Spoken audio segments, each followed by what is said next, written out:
And here we are on the map in the top left-hand corner. From Team Root brought out to try to close the gap between these two teams right now. It is Dodoro.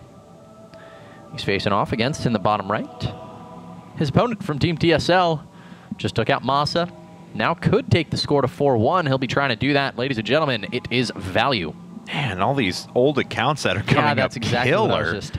Jeez. Especially with the Protoss, I was like ready to say killer. They must be playing on North American server again.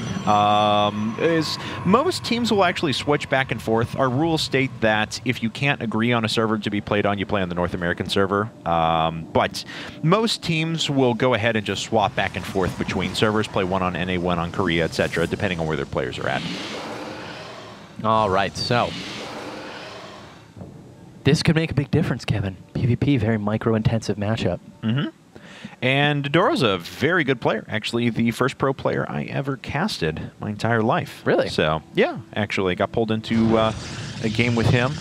Got all nerdy and was like, oh, it's the first pro player I've ever casted. Whoa! Posted on the forums about it. QXE was really nice to me. I was like, yeah, if you see us in any games, feel free to jump in and cast. And then Katz was like, why are you being so nice, QXE? It's my first encounter with pro players ever. I casted Destiny versus Spenishua. Uh-huh. When, you know that weekend Spenishua kind of like exploded? Yeah. It was like he was just streaming and Ice like Fisher build? Style. Yep. And then he challenged Destiny to like a show match. And I asked Destiny if I could join, and he just I think I got into the lobby and then he kicked me out or something, but then Spenishua invited me in and got to cast a set there, man. And I was like completely giddy because I don't know, it's your, like you said, man, it's your first. And it was like a ZBZ, and I was so excited for this cool build. Mm-hmm. Spenishua did win that match with ridiculous Ultralist play. Here we are now, as the build's starting to develop a little bit. Is there anything really different between these guys? Chrono Boost looks like it might be. Well, we don't have a Zealot coming out for Value at the moment. He's going for a second gas about the same time that Dodoro does, but obviously when you bypass that Zealot, you're staring down a 3 Stalker build because you can put down that gateway so much earlier. So 3 Stalker build popping out of Value. Dodoro, though, not really sure what he's going to be up to. There's a lot of possibilities from here. I mean, certainly we could, I would imagine that we're going to go down the expansion path between these two guys, especially the way that Value has shown that he loves playing so freaking safe and playing towards the late game. He seems very confident there. We can start nixing things out, though. As you said, you know, Value may be going for that late game play, but we can say there's probably not going to be any Stargate play because both players have opened with Stalkers.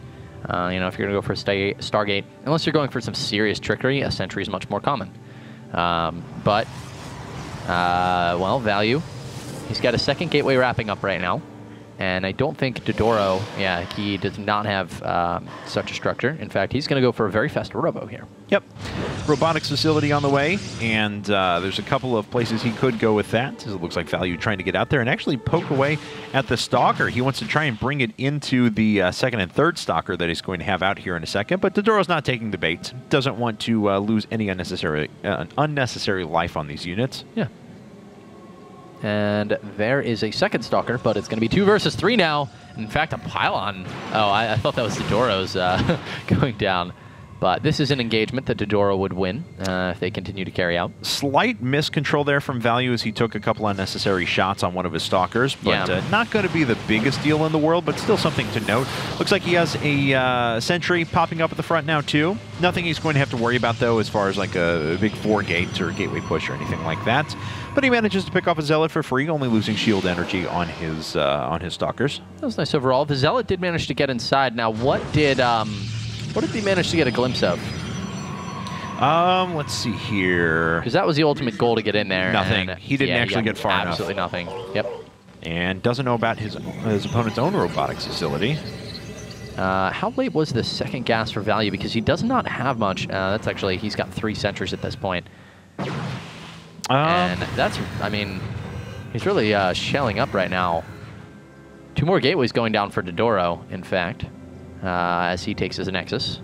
Yeah, I mean, so he's going for a 3-gate robo expand here. Of course, expanding before these gateways are done, and he gets another warping of units. That's going to end up working out for him, though. He's about 25 seconds ahead on his Nexus timing, so it gives him a nice little boost. What's the overall worker count? 25 to 28. Value has the advantage. So actually, that earlier Nexus timing is not going to end up making that big of a difference because Dodoro won't have any additional workers with which to take advantage of that. So we'll be basically economically even. Yeah, that's actually exactly what Flay is talking about. Yeah, so he'll be able to catch up on that, and that's going to be valuable because he is a little ahead on the tech right now. Dodoro, you know, he already made it immortal, whereas Values is just now halfway done, and now he's starting his robotics bay. And with the tech advantage he has, you know, you would say, well, but he's at an economic disadvantage, but that earlier Nexus is going to let him catch up, maybe 1 or 2, not necessarily all 3. But all right, there we have it. Dodoro is ahead a little bit right now on tech. Okay, well, this is the point in which modern PvPs have really slowed down because we have a couple of... Okay, both players are going for robotics bays now. So basically what's going to happen is one player is going to throw down a second robotics facility, possibly both of them.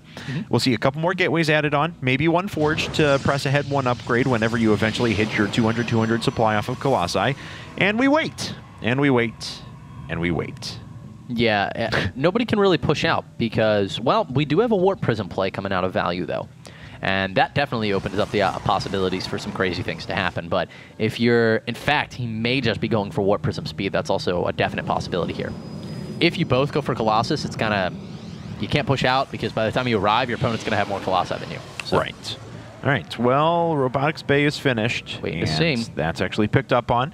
Hopefully Dodoro doesn't get a glimpse of this, and there is Warp Prism speed on the way, but Dodoro has not gotten a glimpse of this Warp Prism quite yet, and that's pretty darn good for Value. Otherwise, that could have been a bad situation for him.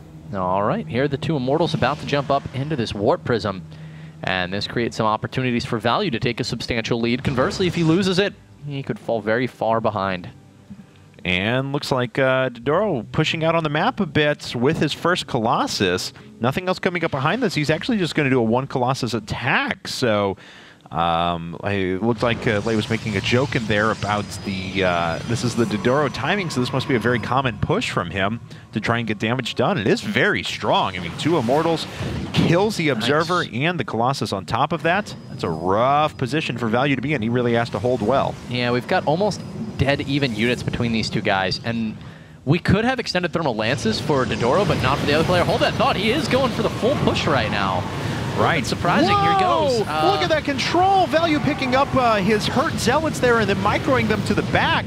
That allows these units to have a little bit longer sustain in there. And now another Immortal has actually joined this push. That gives an Immortal advantage overall to Value. And he's not lost too much here with his Colossus. Very nice job. Going to bring this Warp Person back out to the front one more time. Still warping in units from around the low ground. More units on the map, though, for Dodoro, and he's going to continue pushing forward. Well, the supply is incredibly low behind this, though. Look and at Value, that! Yeah, he just has the capability to micro here that Dodoro doesn't. Like, that's so huge. And his Warp Prism has some speed.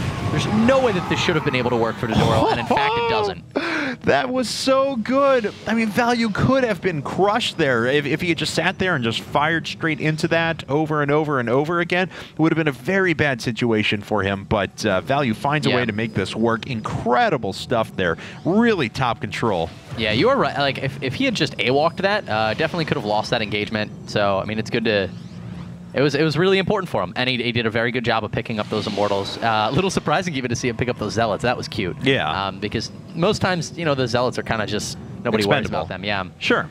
So I really did like picking up the Zealots, and great job with that Immortal Micro. Holds that off, as he well should have.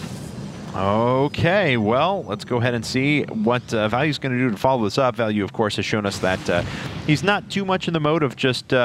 trying to kill his opponent, but he sees that all of the units are still here in the middle of the map, and yeah, he's going to take that opportunity. Oh, he's got Warp Prism speed to try and drop around and hurt the Colossus as he goes down. There's no anti-air. That Colossus is dead. Unless he messes up, that Colossus will die. Oh, look at this, and the Immortals are going to drop right on top of this Colossus. Bye-bye. There's GG. Values put TSL just 1 game away from taking the set. Didn't even need it, Kevin. No. Came at it so fast. The Dodoro timing was, I mean, I was so confused by that. As it is, you know, in the case with most PvPs where you both go robo. I mean, if you move out, we were talking about it, why a lot of times you just sit there and stare at each other across the map. We were like, this is kind of where we sit and wait for things to happen, because when you push out, a lot of times you just die, because by the time you arrive, your opponent has an advantage, and that's exactly what happened. Yeah, I mean, you're exactly right, and that's what happened there. Value was able to hold off just long enough that he had an additional Immortal drop in. When he had the additional Immortal drop in with the micro capability of the War Prism above, it was it. And now we are going to move into the last player for Root Gaming. It's going to be Leia. So giving Leia the opportunity here to get the 4-kill against TSL. We'll see if she can do it or if Value is going to seal the deal right now 5-1. Guys, it's a quick commercial break coming your way, and then we'll be back.